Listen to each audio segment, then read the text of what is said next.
তো এখন আমাদের বাড়িতে এতগুলো আম চলে এসেছে, এর আগেও এসেছিল, এখন সেগুলোকে রোদে শোকানো হচ্ছে। বিভিন্ন টাইপসের মা বিভিন্ন জিনিস করবে, কিন্তু এইটা কি করবে মা? এই আমটা দিয়ে আমের চাটনি, না চাটনি না, ওই যে বলে না আমসত্ত্ব। হ্যালো ভিউয়ার্স, আমি মোনালিসা চলে এসেছি আমসত্ত্ব মা কীভাবে বানালো সেই রেসিপিটা তোমাদের সাথে শেয়ার করতে। তো প্রথমেই তো দেখছো এরকমভাবে ছোট করে আমগুলো কেটে নিয়েছে, আর যে কুশিটা ছিল সেটাও পুরোপুরিভাবে সুন্দর করে মা ছাড়িয়ে নিয়েছে। একটা কড়াতে অল্প একটু জল দিয়েছে আর আম আর অল্প একটু নুন দিয়ে বসিয়ে দিয়েছে, যাতে আমগুলো ভালো করে গ্রেভিটা তৈরি হয়ে যায়। আর একটা চাটুতে কিছু শুকনো লঙ্কা নিয়ে মা প্রথমে ওটাকে একটু গরম করে নিয়ে একটা হামার দিস্তে দিয়ে ভালো করে চিলি ফ্লেক্সের মতন করে নিয়েছিল। তারপরে মধ্যেই দেখছো আমের গ্রেভিটা তৈরি হয়ে গেছে। মা এটাতে চিলি ফ্লেক্সটা মিশিয়ে দিল আর একটু চিনি দিল। আমাদের এই আমসত্ত্বটা হয়েছিল একটু টক মিষ্টি টাইপের, পুরোপুরি মিষ্টি নয়। যারা আমার মতন টকটা প্রেফার করো তাদের জন্য এটা একদম পারফেক্ট।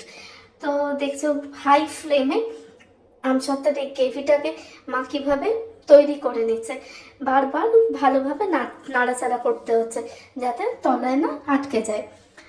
এরমভাবে বারবার চেক করে নিচ্ছে যাতে কতটা কি চিনি আছে না আছে সেটাও বোঝা যাচ্ছে। এরমভাবে করতে করতেই কালারটা অনেকটা চেঞ্জ হয়ে এসছে। যখন এরমভাবে একটা ব্যাটার তৈরি হয়ে গেছে, একটা পাত্রে বেশ বড় সড়ো খেলানো পাত্র নেবে, একটু সামান্য পরিমাণ সর্ষের তেল নেবে, নিয়ে দেখো মা কি সুন্দরভাবে এটাকে পাত্রের চারিদিকে লাগিয়ে দিচ্ছে যাতে আমসত্ত্বটা ঢালার পরে এই থালাটার গায়ে না আটকে যায়। তো মা এরমভাবে তারপরে সুন্দর করে এটাকে ব্যাটারটাকে ওর মধ্যে সাজিয়ে দিচ্ছে। প্রচণ্ড গরম ছিল, সেই জন্য প্রথমে একটা হাত নই ছাঁচা দিয়ে চারিদিকে ধোসা যেভাবে ব্লেন্ড করে সেইভাবে করে দিচ্ছিল। আর এত গরম ছিল মধ্যিখানে চাপ হয়ে যাচ্ছিল, সেই জন্য চামচে দিয়ে চারিদিকে সমান পরিমাণে ছড়িয়ে দিয়েছে। এরমভাবে ছড়িয়ে দেওয়ার পরে ভালোভাবে রোদে এটাকে শুকোতে হবে। কিছুক্ষণ রোদে শুকানোর পরে দেখবে কালারটা অনেকটা আরও চেঞ্জ হয়ে যাবে।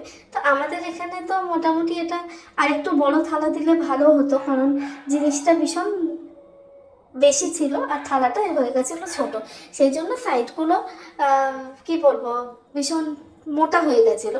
যত ভালোভাবে খেলাতে পারবে তত সুন্দর এটা পাঁপড়ের মতন পুরো দেখতে হবে জিনিসটা। তো আমাদের এখানে তো 6 দিন মোটামুটি রোদে এরমভাবে রেখে শুকানো হয়েছিল, আর তারপরে যখন শুকিয়ে গেছিল এইরকম একটা কালার হয়েছে।